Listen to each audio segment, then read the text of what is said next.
This is the Passion of the Passion, John 14, part 2. We're covering John 14, verse 2 in this session. Jesus has just said in verse 1, "Let not your heart be troubled.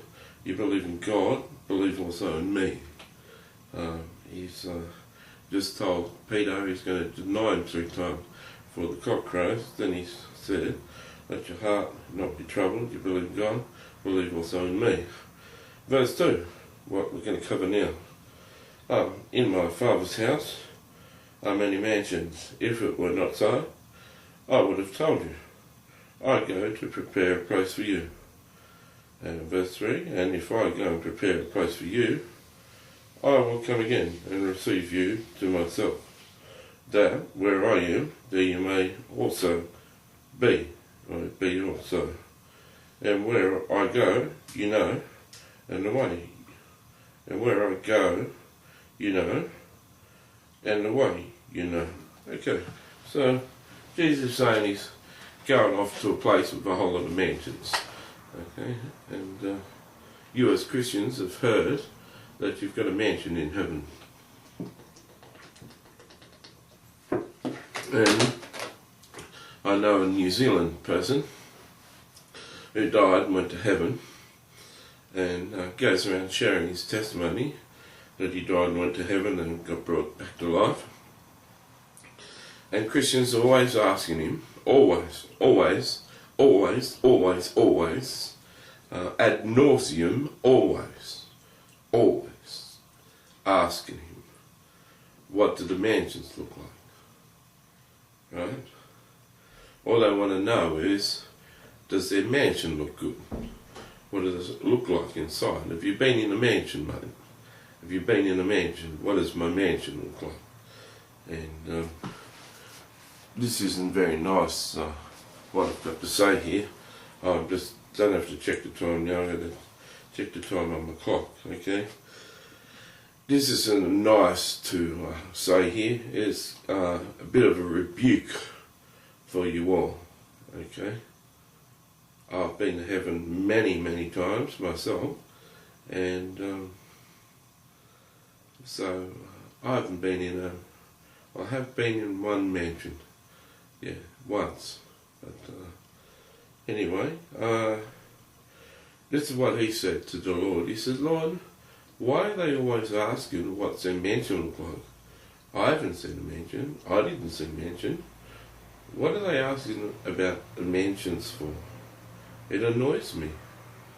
And the Lord said it annoys me too. They're only interested about the things of heaven, about the things that they're into on earth. They're into the size of the house and what the house looks like on earth, and so they want to know what the house is going to look like in heaven. They're not spiritual people, mate. They're not really spiritually interested in going to heaven. They're not really interested in me. These people who ask you this question are simply into the flesh and all things earth, and so they want to know what their mansion's going to look like. So let me tell you something. I want to, this isn't a happy chapter. I want to officially dress you down. Only very special people, only very special Christians on earth are going to own a mansion in heaven. What did I hear you say? Didn't Jesus say, "I go to prepare a place with many mansions"? Oh yeah, there's many mansions in heaven. But then there isn't many people who gave up all they had, left their lives and served Jesus for 3 years solid, as homeless people, with no money, travelling from town to town, healing all the sick, and only getting accommodation and food as God chose to give it to them. If you're in that category, put your hand up. You get a mansion. But if you're not, you're not. When they're saying, well, there's a good chance you're not going to live in a mansion. Well, how can you say that? Well, I think I just said it, didn't I? Why? Why is this so? Well, you get rewarded in heaven according to the works you do on earth. There's plenty of high-rise buildings in heaven, 100-story high-rise buildings with apartments, and millions and millions, let's say billions of people can live in those apartment complexes. They've got well-manicured pools and gardens and all sorts of beautiful things on each level, and marble and all sorts of nice parts when you come out of the elevator, if it's got an elevator. I haven't been in one of these things, but I've seen them from the outside, and they go high into the sky. There's no gravity in heaven, so they can build as high as they like in this city. And you know, in heaven you can go from one place to another at the speed of lightning, simply by thinking where you want to go. So you can think you want to be in your apartment, and you could be 100 miles from your apartment block, and suddenly you'll be straight into your house. You'd be entering into your apartment in the apartment block.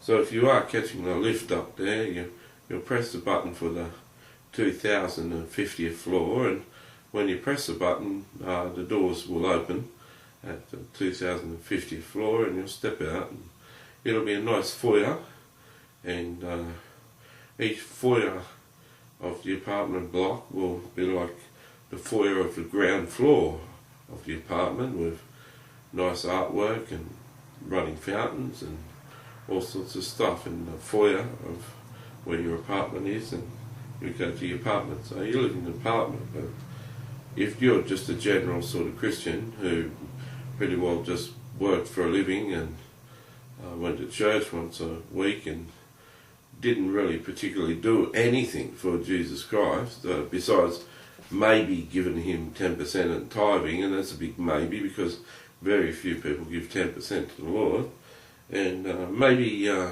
one person was led to the Lord by you in your lifetime, maybe. 90% of Christians don't ever lead anyone to Jesus, and maybe you come from a church where had a 10% growth rate and explosive growth, and so over 10 or 20 years, maybe 5 people, if you're in a dynamic church, came to the Lord through your tithing, for instance, if that's even possible, that someone might be saved in a church, and you'd be responsible for being saved with the amount of tithing. Well, even if you've saved 5 people or 10 people with your tithing in your lifetime, and you've just been a 9-to-5er in the presence of Jesus on Sunday, but disobeying him during the week, with no regard for disobeying Jesus Christ, because you can sin as often as you like and get forgiven, and so you've lived in this pretty unholy life, and not really doing much, not really achieving much.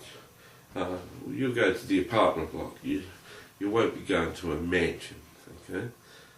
Let me tell you that the mansions go to a select few.